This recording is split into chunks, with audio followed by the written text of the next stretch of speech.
네, 사주 명리학을 공부하다 보면 격국론이라는 것을 배우게 되는데요. 어떤 사람들은 격국을 알아야 그 사람의 그릇의 크기를 알 수 있고 격의 높낮이를 알 수 있다고 얘기하는 사람들이 있습니다.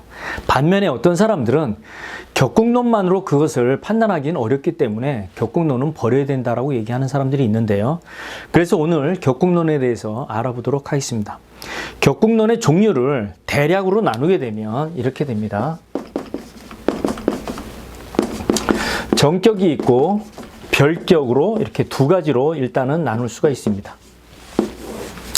정격에는 인성격이 있고 식상격이 있고 재성격이 있고 관성격이 있고 비겁격이 있는데 비겁격은 용어를 조금 다르게 합니다. 그래서 걸록격, 양인격 또는 음인격이 있습니다.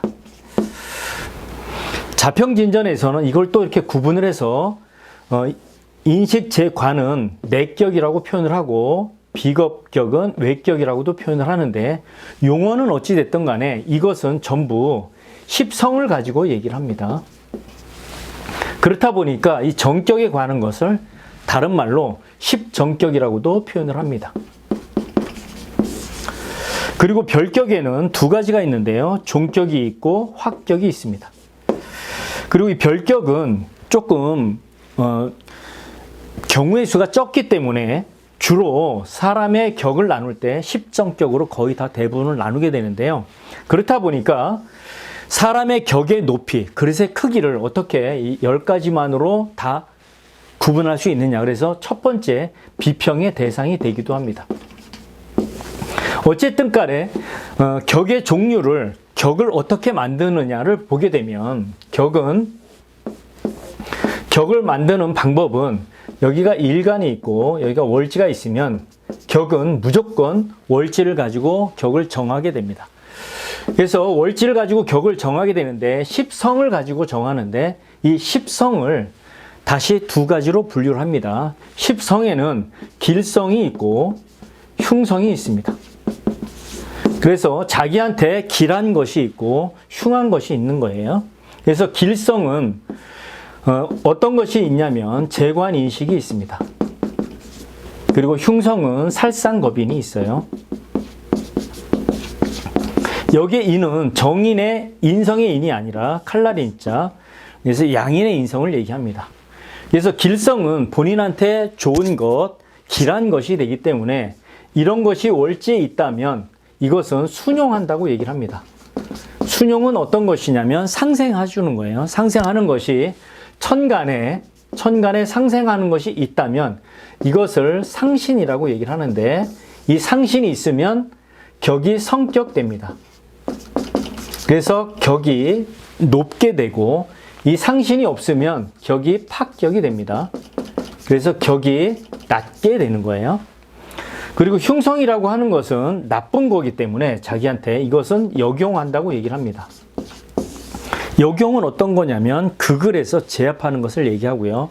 그 제압하는 글자가 그 상신이 천간에 있으면 성격이 돼서 격이 높고 파격이 되면 격이 낮다라고 표현을 합니다.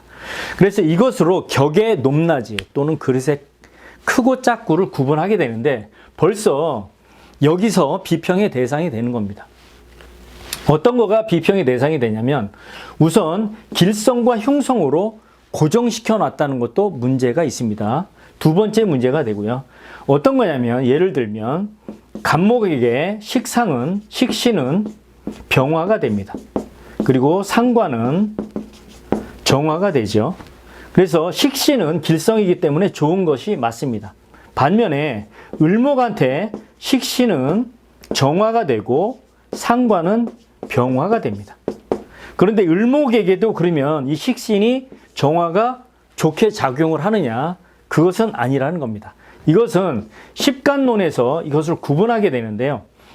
을목에게 정화를 만나게 되면, 을목이 정화를 만나게 되면 이것을 화소초원이라고 얘기를 해서 초원을 불태우게 되는 것으로 흉하게 봅니다. 그렇다 보니까 길성과 흉성을 어떤 것은 맞고 어떤 십천간은 맞지 않기 때문에 두 번째 비평의 대상이 되는 겁니다. 그리고 세 번째 비평의 대상은 어떤 거냐면